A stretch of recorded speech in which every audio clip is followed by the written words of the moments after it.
मोदी के हर विधेयक पे उसका साथ मिलता है।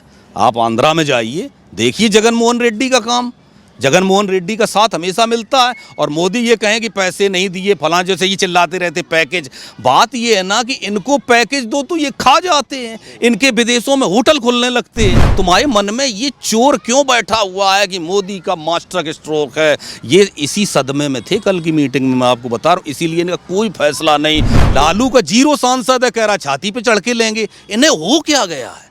ये कौन से गोबर से उपजी हुई खाद का जो अनाज खाते हैं, जो इनके दिमाग में ये नहीं आता है? तुम किसे चैलेंज कर रहे हो? उसके साथ देश की 50% जनता खड़ी हुई है। तो इनकी सोच विघटनकारी है। अगर मेरे से यमराज आके ये कहें कि हम तुम्हारी उम्र मोदी को देना चाहते हैं, मैं कह दूँ जितनी बची है उतनी दे दो, मेरी सारी मोदी को दे दो, क्योंकि मुझे अपनी नहीं इस देश की चिंता है। विपक्ष का कहना है कि संघीय ढांचे पर प्रहार है। आखिर में जब 70,000 करोड़ की जब बात आती है, इतना देश का बचेगा, तो विपक्ष क्यों डर रहा बार बार? संघीय ढांचे पर प्रहार कैसे हो गया? अभी कोई घोषणा कर दी क्या मोदी जी ने कि हम ये काम कर रहे हैं? मतलब मगरमच्छ पहले ही आ गया, तालाब खुदा नहीं। अरे तालाब तो खुद जाने दो, तब कहो कि मगरमच्छ आएगा, बच्चे का पैर दबा लेगा। अभी केवल विशेष सत्र बुलाया है 5 दिन का, 22 से लेकर कृष्ण पक्ष का टाइम चल रहा है। उस समय कोई अच्छी चीज़ की घोषणा कर सकते हैं, किसी चीज़ के बारे में बोल सकते हैं। हो सकता है जो ये संसद सत्र कम चला है, तुम लोगों ने चलने नहीं दिया, 5 दिन में कुछ बातें, कुछ बहस, कुछ चर्चा, कुछ जनता के हित के और काम हो जाएं। तुम्हारे मन में ये चोर क्यों बैठा हुआ है कि मोदी का मास्टर स्ट्रोक है? ये इसी सदमे में थे कल की मीटिंग में, मैं आपको बता रहा हूँ। इसीलिए इनका कोई फैसला नहीं। लोगों नहीं आएगा, झंडा एक झंडे पे लड़ेंगे, 3 झंडे पे लड़ेंगे, सब बड़ा बड़ा बोल रहे थे ना कुछ। हाँ, बस एक वहाँ जो मैंने आपको अंदर की बातें बताई, उसके बाद सिर्फ यही बात हुई थी अंदर। मोदी जी ने किया था उसी, ये क्या कर रहा है, ये क्या करेगा?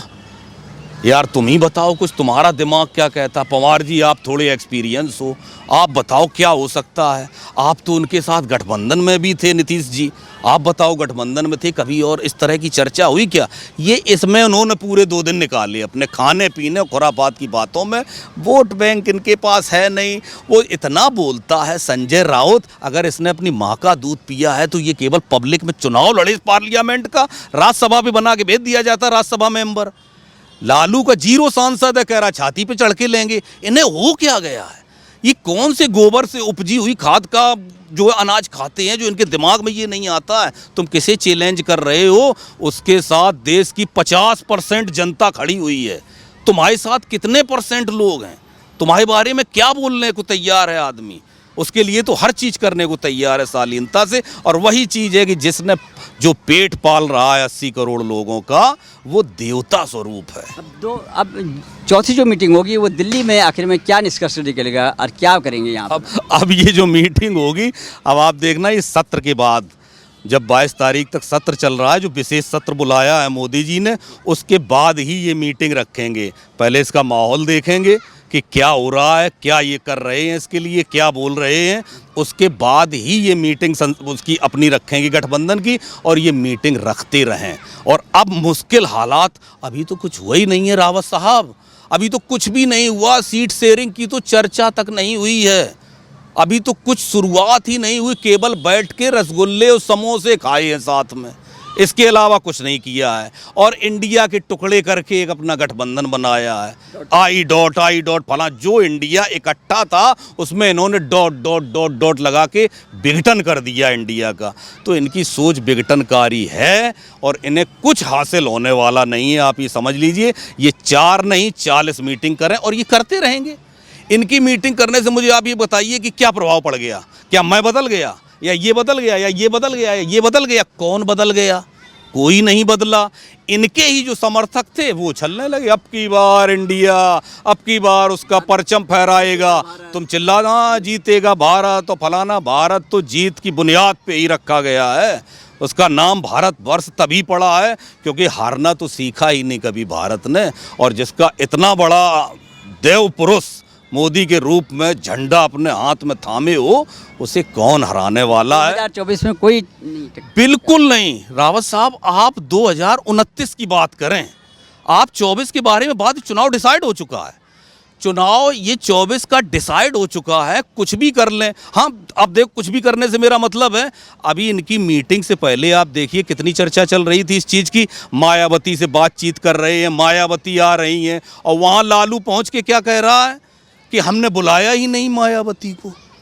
मतलब अब ये नहीं है स्वीकार करेंगे कि इन्होंने बुलाया, उसने, ममता बनर्जी ने तो अब कहा है, उसने तो पहले ही यहाँ झाड़ लिए कि तुम अपना देखो, तुम हमें इस चीज़ से दूर रखो, क्योंकि वो मान रही है कि दलितों की जितनी सुरक्षा, जितनी आज़ादी और जितना उनके साथ घाल मेल करके सरकार चल रही है, भारत के इतिहास में कभी ऐसा नहीं हुआ। हमारे साथ भी जो दलित भाई हैं, हम उनसे पूछते हैं, वो कहता है कि अब हम नाम नहीं लेना चाहते पर्टिकुलर किसी के, वो कहते हैं कि भैया हम ही तो मारे जा रहे थे, जब भी कोई सत्ता में आता था कटाई तो मेरी ही होती थी, अब हम सुरक्षित हैं। जातिगत जनगणना भी जो है पटना में ही हो रही है, बिहार में ही हो रही है, जो कहते हैं कि हम जो सुशासन बाबू के मैंने आपको बताया नहीं, जातियों को सिर्फ लड़ाने की कोशिश, क्योंकि इनके पास कुछ नहीं, मैंने बताया नहीं, काम करो अगर अपने आप तुम्हारी। बताइए आप मुझे, वो उड़ीसा का जो मुख्यमंत्री पटनायक है, वो कौन सी जातिवादी बात करता है, कौन सी जातिवाद के उसने आज तक भाषण दिए, कौन सी उसने फ्री की रेवड़ी बांटी? क्यों वो और उसका बाप पिछले 40 साल से सत्ता में बैठे हुए हैं, काम कर रहे हैं, और मोदी जी खुश रहते हैं। मैं आपको अंदर की बात बता रहा हूँ, खुश रहते हैं, इसीलिए मोदी के हर विधेयक पे उसका साथ मिलता है। आप आंध्रा में जाइए, देखिए जगन मोहन रेड्डी का काम, जगन मोहन रेड्डी का साथ हमेशा मिलता है। और मोदी ये कहें कि पैसे नहीं दिए फलां, जैसे ये चिल्लाते रहते पैकेज, बात ये है ना कि इनको पैकेज दो तो ये खा जाते हैं, इनके विदेशों में होटल खुलने लगते हैं, और जो काम के लिए पैसा लेता है मोदी जी ने कभी मना नहीं किया है। और ये जनता के हित की अगर सोचते तो कितने राज्यों में, कांग्रेस के राज्यों में जहाँ आयुष्मान उसकी कार्ड जो हेल्थ कार्ड चल रहा है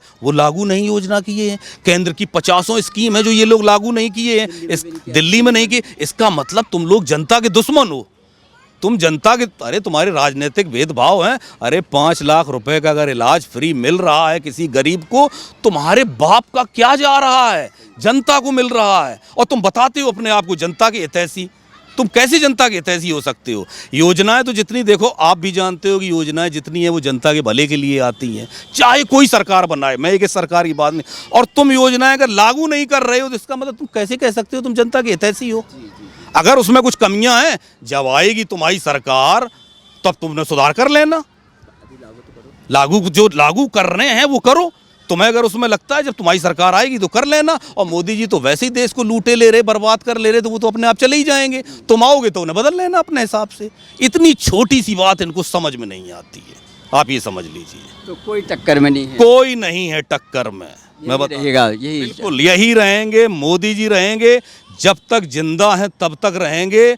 ईश्वर करे मेरे जैसे लोगों की, मैं और तो किसी की गारंटी नहीं लेता हूँ, मेरी भी उम्र लग जाए, अगर मेरे से यमराज आके ये कहें कि हम तुम्हारी उम्र मोदी को देना चाहते हैं, मैं कह दूँ जितनी बची है उतनी दे दो, मेरी सारी मोदी को दे दो, क्योंकि मुझे अपनी नहीं इस देश की चिंता है, इस देश को मोदी की ज़रूरत है। बहुत बहुत धन्यवाद आपका, बहुत बहुत धन्यवाद, थैंक यू।